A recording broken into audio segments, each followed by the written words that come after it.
Cinematography is the red-headed stepchild of filmmaking, or one of the many.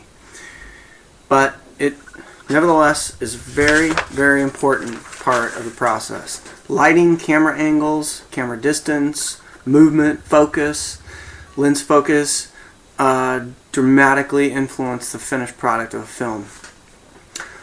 This particular film that I want to talk about won 4 Academy Awards and was nominated for 9.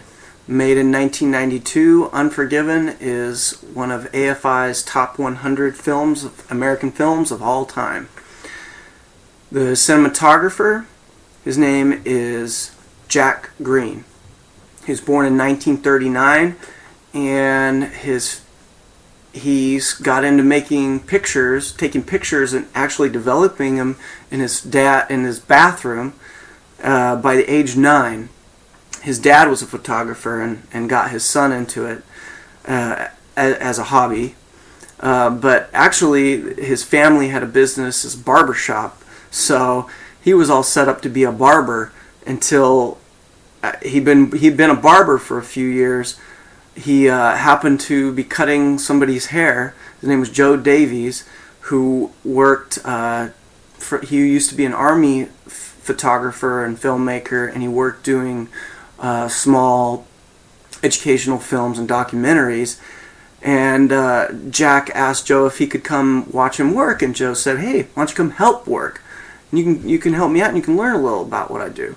So that's where he kind of got into it, and within a short amount of time, he had quit barbershop. His parents were thrilled because he's doing something he loves, and he had started working full-time. He was working in TV. He worked for about 8 years, from 1964 to 72, as a TV cameraman, and he also did other jobs like worked for he did National Geographic documentaries. Then in 72, he moved out of the Bay Area down to LA and started meeting people. He was working for a company that did aerial photography for films, cameras mounted on a helicopter. And he got lucky and he met some great people. He met some people who helped him get a break and work with cinematographers and learn from them. For the next 11 years, he worked in the film industry as assistant cameraman and other roles, learning the trade. And then in 1982, he had worked with Clint Eastwood, worked with some of Clint Eastwood's cinematographers as assistants, and Clint offered him a job as lead cinematographer. Jack turned him down and said, "Hey, I'm not ready for this." But 3 years later, he approached Clint and said, "Hey, I'm ready now." So his first feature film was Clint Eastwood's Heartbreak Ridge, which was moderately successful, so not too bad. And he worked with Clint a few other films and did other cinematography work on his own after that, or outside of Eastwood Malpaso Productions. But 1992, fast forward, he had known about the script, been sitting on the shelf for years, and 3 months prior to pitching the idea, he had done a commercial up in Canada. So Jack tells the producer, they fly down, they check it out, then they get Clint and the production designer to fly down with them. They check it out, and then boom, Big Whiskey was built up in Canada. They built the town.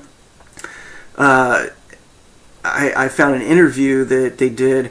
He talks about some of the kerosene lamps. They were able to find some antique kerosene lamps with 5-inch diameter wicks that they used for lighting.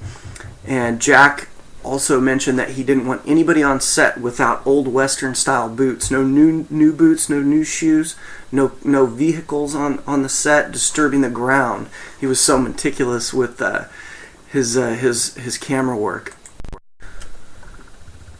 Clint had been talking about this film, right, planning this film out for years and years. He had discussed with Jack the kind of feel he wanted, the kind of dark, shadowy, menacing feel that and the outdoor shots during the day, but with low angle light from the sun coming in, so he could highlight features using shadows.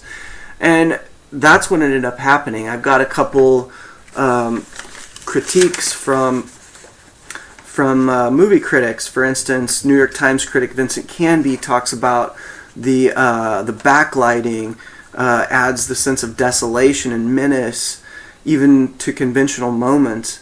With bright background, faces turned so they're hidden in the shadow. They aren't immediately recognizable. And I've got another one from Stuart Klawans from The Nation, talks about the faces floating in deep gloom at the nighttime close-ups like Old Testament characters. Actors standing out starkly in a background that seems like eternity. And Christopher Probst, for a article in the American Society of Cinematographers, talks about the cinematography, the dim lantern-lit interiors.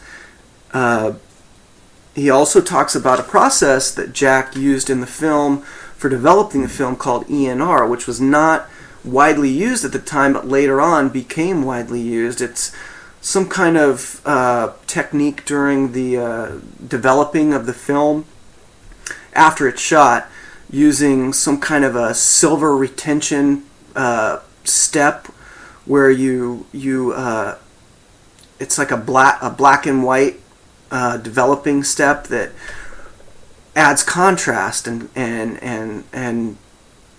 kind of like making a color film more black and white. It adds deeper blacks, which bring out the colors. So I found it very interesting that they were using kind of techniques that weren't really approved, weren't really widely used. It just goes to show what a great job that the cinematographer did, Jack Green did. So to conclude, I just want to say that even though he didn't win the Oscar, I think he deserved the Oscar. I think it was just a matter of not the right time in his career, and he's still producing, making films and shooting films, and I believe he will win an Oscar. Thank you.